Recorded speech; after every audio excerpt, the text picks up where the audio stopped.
કેમ છો? કલ્પના હોમ કિચનમાં આપનું સ્વાગત છે. આજે હું તમારી સાથે શેર કરીશ ઘઉંના લોટની સુખડીની રેસીપી.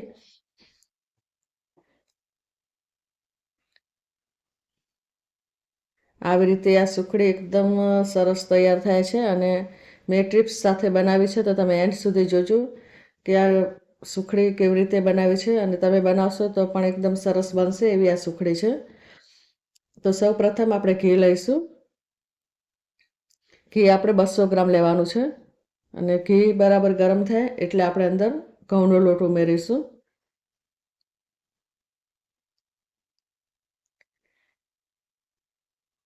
ઘઉંનો લોટ આપણે 300 ગ્રામ લેવાનો છે. 200 ગ્રામ ઘી અને 300 ગ્રામ લોટ, અને આપણે આવી રીતે મિક્સ કરવાનું છે અને તાપ એકદમ ધીમો રાખવાનો છે.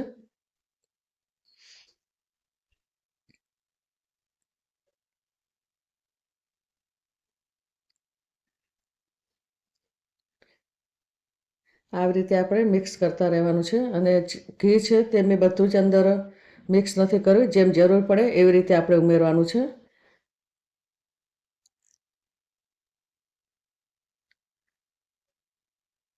હવે આપણે ફરી ઘી ઉમેરીશું અંદર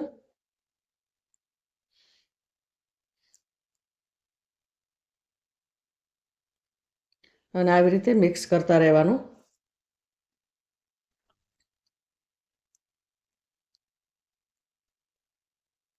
આવી રીતે આપણે ધીમા તાપથી મિક્સ કરતા રહેવાનું અને મિક્સ કરતા આ જે લોટ છે એકદમ હળવો થઈ જશે.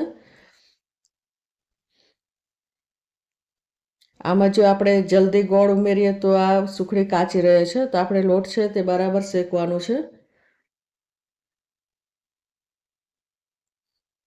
અને આવી જ રીતે મારી ચેનલમાં ઘણી બધી રેસીપી આપેલી છે, જે શિયાળાની સ્પેશિયલ રેસીપી છે, ગુંદર પાક, ગુંદરની પેદ અને બીજી ઘણી બધી રેસીપી છે. તો તમે જરૂરથી જોજો અને પસંદ આવે તો શેર કરવાનું ભૂલતા નહીં તમારા ગ્રુપમાં.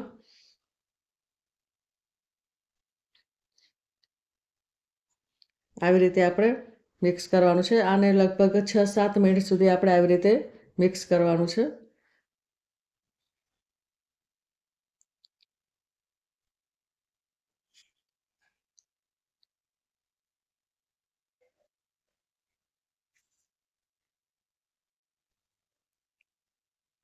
હવે આ જે લોટ છે તેનો કલર થોડો ચેન્જ થાય છે. આવી રીતે આપણે કલર આનો થોડો બ્રાઉન કલર થાય એટલે આપણે અંદર ગોળ ઉમેરીશું. આવી રીતે આપણે મિક્સ કરતા રહેવાનું છે અને આવી રીતે એકદમ હળવો લોટ થઈ જશે અને અંદર ઘી પણ બરાબર છૂટે છે. અને જ્યારે આવી રીતે ઘી બરાબર અંદર દેખાય અને લોટ એકદમ હળવો થઈ જાય પછી જ આપણે ગોળ ઉમેરવાનો છે અંદર.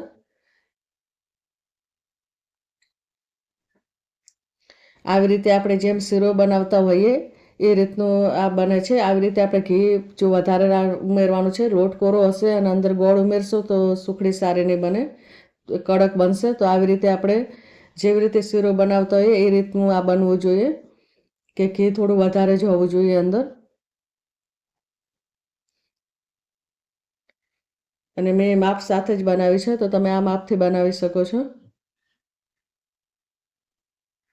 હવે આપણે અંદર ગોળ ઉમેરીશું. આ રીતનું બનવું જોઈએ. આ રીતે બરાબર બની જાય પછી આપણે ગોળ ઉમેરવાનો છે. આનો જે કલર પણ આવી રીતે બદલાઈ જાય છે. હવે આપણે 200 ગ્રામ ગોળ ઉમેરીશું. જો ગોળ તમારે વધારે ઉમેરવો હોય તો ઉમેરી શકો છો, પણ આ જે માપ છે તે પરફેક્ટ માપ છે, તો આ માપથી બનાવશો તો સારી બનશે.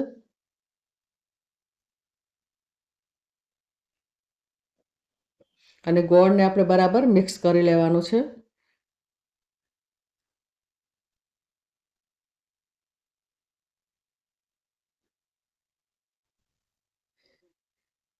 મેં મારી ચેનલમાં સુખડીની રેસીપી આપેલી છે, તે મેં દૂધથી બનાવેલી છે. તે પણ સુખડી સારી બને છે, તો તે પણ તમે જરૂરથી જોજો કે આપણે દૂધ નાખીને કેવી રીતે સુખડી બનાવાય.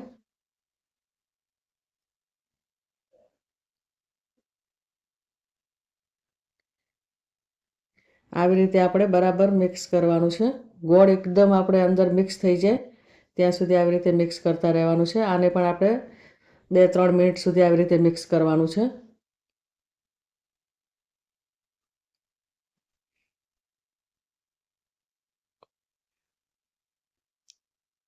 અને તમે કયા ગામથી જુઓ છો મારી રેસીપી તો તમે કોમેન્ટમાં જરૂરથી લખજો. આવી રીતે આપણે બરાબર મિક્સ કરી લેવાનું છે.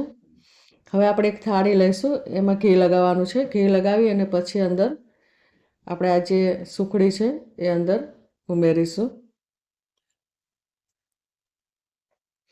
આવી રીતે મેં પહેલાંથી જ ઘી લગાવી લીધેલું છે થાળીમાં.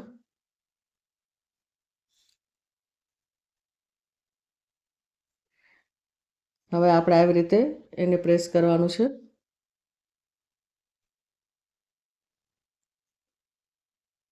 સુખડી આપણે પ્રસાદમાં પણ બનાવીએ છીએ અને 10 જ મિનિટમાં બની જતી આ રેસીપી છે. અને મેં બરાબર માપ સાથે જ આ સુખડી બનાવી છે, તો તમે આ માપથી બનાવી શકો છો, તો તમારી સુખડી પણ સારી બનશે. અને મેં મારી ચેનલમાં બધી જ રેસીપી માપ સાથે જ બનાવેલી છે કે આના અંદર આપણે કેટલી વસ્તુ ઉમેરવાની, કે જેનાથી કોઈની પણ રેસીપી બગડે નહીં, એ રીતથી જ હું રેસીપી બનાવું છું.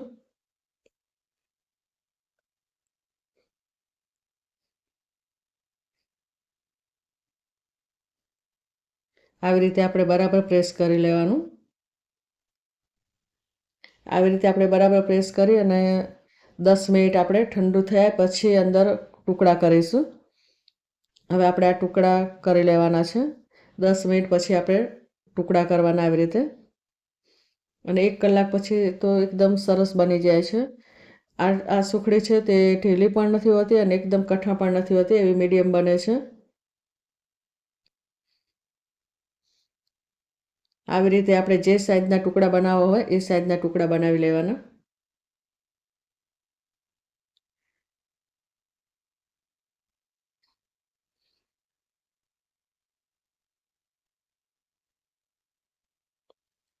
અને આવી જ રીતે હું રોજ એક વિડીયો શેર કરું છું મારી ચેનલમાં, તો તમે હજુ સુધી પણ સબસ્ક્રાઈબ ના કર્યું હોય તો ચેનલને સબસ્ક્રાઈબ જરૂરથી કરી લેજો, તો તમને પણ એક નવો વિડીયો રોજ જોવા મળશે.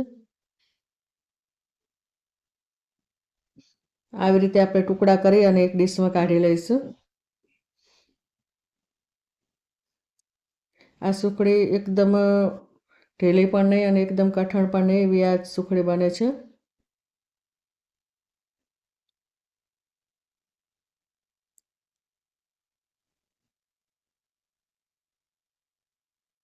આવી જ રીતે નવી નવી વાનગીઓ જોવા માટે મારી ચેનલને સબસ્ક્રાઈબ કરી લેજો. અને હવે મળીશું આપણે બીજી રેસીપીમાં. ત્યાં સુધી બાય.